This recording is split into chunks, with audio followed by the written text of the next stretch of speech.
Well, freemium is kind of interesting in the sense that you want people to play for quite a long time. Engagement's a huge thing. So, what might have been, a short, simple, maybe 2 hour game, you want to kind of build enough content to make it last 10 hours. And the idea with freemium developers, yeah, at some point they would love users to pay, and the more content you can give them, the better. So it's a case of finding out how to keep them playing and how to keep it fresh at all times. So that's definitely a balancing act for developers. Sure. Do you ever receive backlash from users for using the freemium model? We haven't received much backlash for using freemium models. Halfbrick, has a pretty good reputation. We like to create a pretty diverse range of games. We still have a little bit, and I guess it's in contrast to when we made more paid games than free games. We're still kind of business model agnostic. We'll choose the payment model that fits the game, but obviously with the trends in freemium, we're definitely exploring that a lot more. So people do to kind of give us a bit of backlash sometimes, but we try and make sure it's a good game no matter what. So sure. Having done both premium and freemium games, can you speak at all to the commercial success of either model? So freemium today is absolutely the most commercially successful model. There's no question. Everywhere you can see it. The top grossing charts, the most money everyone's making is via freemium, because you can get such a huge amount of users, and you can obviously, even if a small percentage of those guys pay, then you're definitely making a lot more money than paid games. I think that paid is absolutely not going away. A lot of people said paid is dead. I don't think that's the case. The right game is absolutely suited for paid. There's a few developers I've met here who their game isn't suited to freemium. I say you charge money for that, and it's going to be a really great premium experience. And the other side is perhaps the huge amount of freemium players who hadn't perhaps played games before. They might be just stepping into the games industry, and now suddenly they realize, oh well, maybe I could pay for this game up front rather than having to pay as I go. So how it evolves, I'm not sure, but right now there's validity in both models. For sure.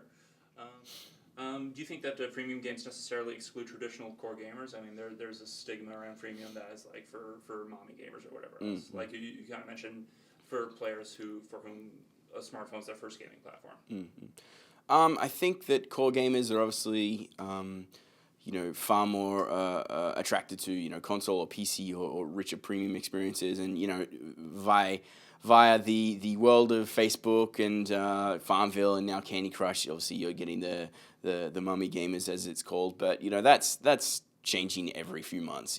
And so many more players are getting involved with freemium. I think a good example that I heard a lot about was Loadout. That's a shooter that's a freemium model that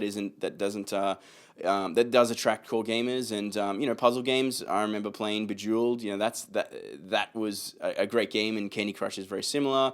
Puzzle Quest and things like that. So I think casual games have always been a great aside to core gamers. I mean, I'm a core gamer. I play a lot of console and PC stuff, but I play a lot of mobile as well. So kind of getting that experience really helps you when you work in the industry as well. So I think everyone has a respect for casual games, and it's just about how it fits into their history of pain. Yeah, sure. Oh, can you give us any rough figures on player loyalty, like what you see in terms of freemium games? Obviously, it's a big part of the model. I think we find that loyalty with players generally is strong up to a point, and then for us, because we haven't been that great at adding new content on an ongoing basis, it kind of drops off. So Colossatron was a good example. We had a really, really great main campaign, finished all of the worlds, and then the option obviously is to prestige, play it through again with extra items and weapons and stuff.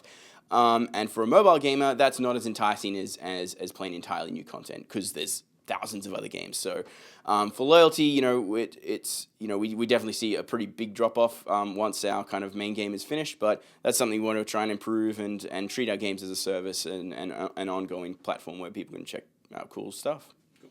Finally, do you think that freemium is the future of gaming, and where does the premium pricing model fit into the grand sphere? Well, the idea that freemium is the future of gaming is a big question, and I don't think it's easily answered.